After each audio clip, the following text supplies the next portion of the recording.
Power star Pawan Kalyan కు ఇండస్ట్రీలో ఎందరో వీరాభిమానులు ఉన్నారు. అందులో శకలక శంకర్ కూడా ఒకడు.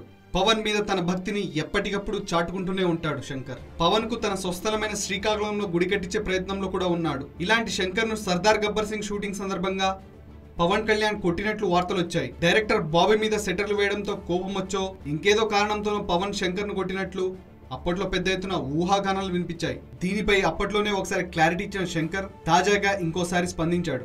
శ్రీ వెంకటేశ్వరుడు అన్నమయ్యను కొడతాడా? శ్రీరాముడు భక్తరామదాసును కొడతాడా?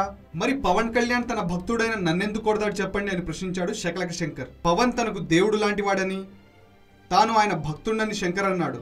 100 వ్యాపకాలున్న పవన్ కు తనలాంటి అభిమానులు కోట్లలో ఉంటారని, ఆయనకు తమను కోప్పడే అధికారం హక్కు ఉందని, ఈ మాట అనడం ద్వారా పవన్ అప్పుడు తనను కొట్టలేదని కానీ తిట్టాడని శంకర్ ఒప్పుకున్నట్లయింది. పవన్ చీమకు కూడా హాని తలపెట్టాడని, ఆయన గురించి అసత్య ప్రచారాలు చేయొద్దని విజ్ఞప్తి చేశాడు శంకర్. పవన్ మీద తనకు ప్రేమ ఏమాత్రం తగ్గలేదని, ఇప్పటికీ ఎప్పటికీ తాను పవన్ భక్తుడినేనని శంకర్ స్పష్టం చేశాడు. సర్దార్ గబ్బర్ సింగ్ షూటింగ్ సందర్భంగా ఎందుకురా నేనంటే నీకంత ఇష్టం అంటూ తన భుజం మీద చేయి వేసి పవన్ అడిగాడని శంకర్ తెలిపాడు.